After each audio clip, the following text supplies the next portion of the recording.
Hello everyone, I am Professor Ahir Bharat from Department of Mechanical Engineering, JSPM Nare Technical Campus, Nare, Pune. Our institute code is EN6755. So I welcome you all in the very first session of the lecture series of fluid mechanics. So in this particular series, we are going to study what do you understand from basic. We will start from our what is difference between your mass and weight, then we will slowly move towards our what do you mean by density, and then we will end up with our lecture from Archimedes principle.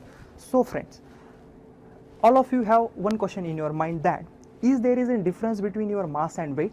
So simply I will clear that doubt. You can look at these two particular picture. What is mass? Mass is nothing but simply content of matter present inside a body. For better understanding of this, just consider this example. We are considering earth and moon, a same object. We are placing one object, we are placing on earth, second object we are placing on the moon. So we can say that I will ask you one question, will the mass of these two particular same thing will be different or will be the same? So we can say that mass of the system will never change point to point. So mass is nothing but quantity of matter present inside a body. The standard metric unit of mass is your kilogram, that is kg. Now this is about your mass. Now what's then weight? The weight simply can be defined as how much amount of gravitational pull is acting on that particular matter which is present inside the body. For also understanding of this, just take these two examples. We are considering two places, place A and place B. In this particular place, we are keeping a same object at place A and same object on place B. So, and we are again considering the gravity that is present at place A is x units, and gravity which is present at point B or place B is 2x unit. So we can simply, as we know that from the basic of your mass, that mass will neither change nor change from point to point, but here gravity changes, that is gravity at point B is greater than gravity at point A, so it is quite double. So we can say that the object present at point B is having greater weight, or we can directly say that it is having twice amount of weight as much that as of your point A. Okay, so simply we can conclude that weight is nothing but how much amount of gravitational pulse or gravitational force acting on a particular body is known as your weight. So this is all about your mass and weight. Now just we are going to see the another example regarding your density. What do you understand from a density? For this particular, we can just consider an example. We are considering a wooden block and a small pin. Okay, remember one thing, the weight of that particular wooden block, mass of that particular wooden block and mass of the pin is quite same is always equal to same. If we drop that two particular object inside the water, what will happen? Okay, just see here, there are three possibilities. Both will sink, both the object will float, or one sinks and other floats. So you can see here that the wooden block is completely floating on the water and the pin sinks. Why is it happen? As the mass is the same. Just look at these two particular picture. We have to understand what is the basic concept of density. So you are seeing the two pictures. One is having car parking is there. One is having only 3 car parks, and second picture is having a more car are parked over here. Which one is more dense? You can easily see that this left hand side image having more car parks over there, so this particular image is having more dense. Similarly, you can see the another example where two diagrams are there. There are two diagrams are there in which trees are present or forests are present. Simply, which forest is more dense with trees? Similarly, this one, this forest is having more trees. So we can easily, simply we can say that the space in which how much amount of mass is present in that particular body is nothing but we are saying that particular area is quite dense. Okay, so simply we can define density is nothing but, or technically we are simply defining density is nothing but the mass per unit volume, that in a particular given volume how much amount of mass is present over there. So by, if we took formula is nothing but your mass per unit volume. If we talk about its unit is nothing but your kg per meter cube. Kg is for your mass and meter cube is for just for your volume present over there.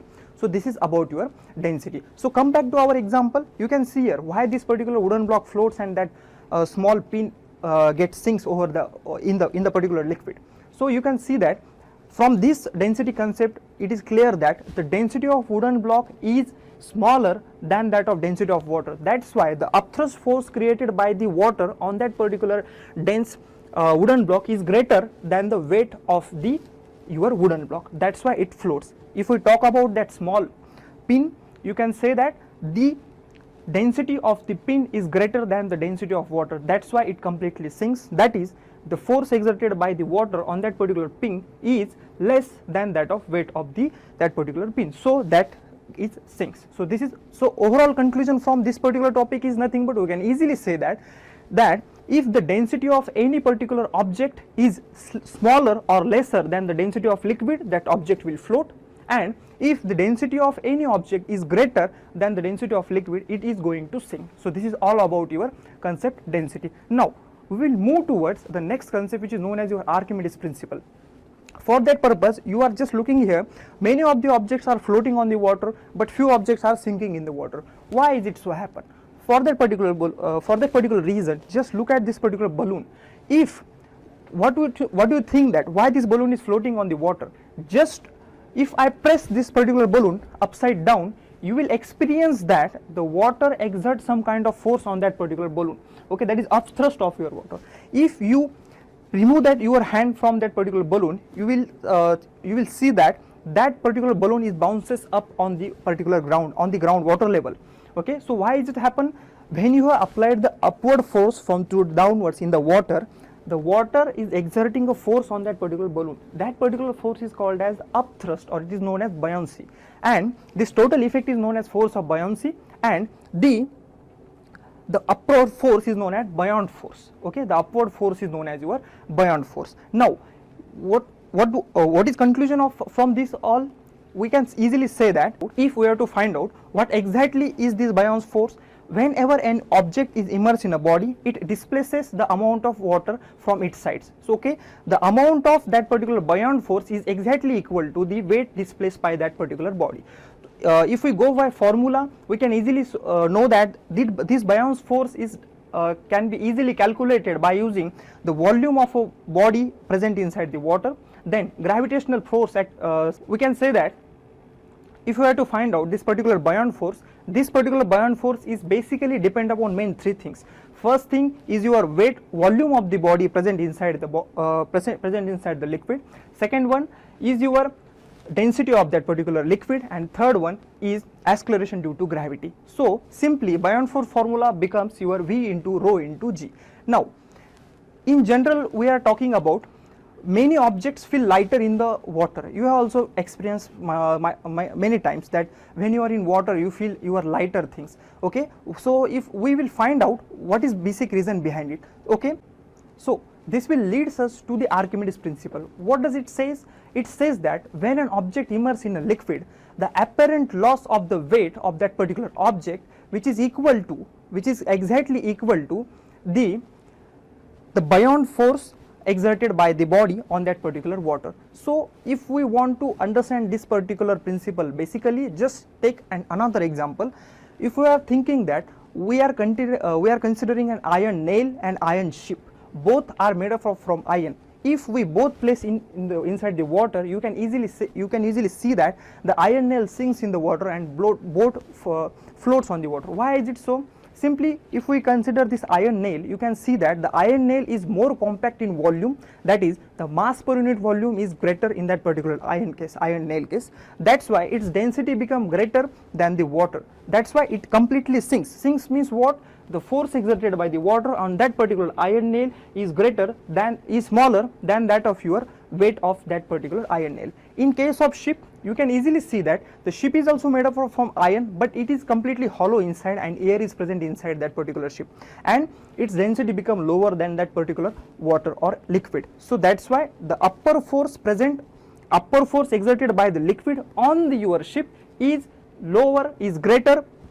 than that of weight of your object. That's why that ship floats. Again, you can simply say that the volume the object which is present inside the liquid is feel lesser. Why is it so? We can easily say that we will verify this Archimedes principle by taking a very simple example.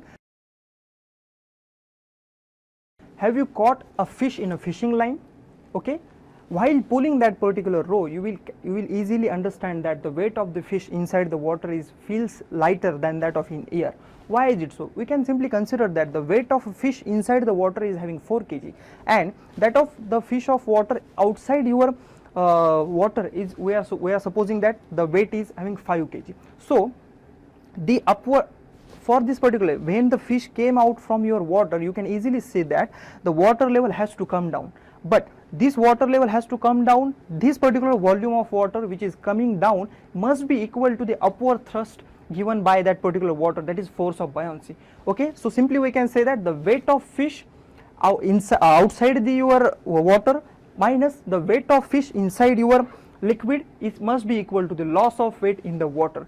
That is, it is nothing but the fish, this loss is compensated by the decreasement of your water level when the fish get outside. So this is nothing but your Archimedes principle, and hence it is verified. So we can simply say that there are n number of principles working on, n number of applications of this Archimedes principle. The few of are listed here. The one application is nothing but your designing of a marine ship.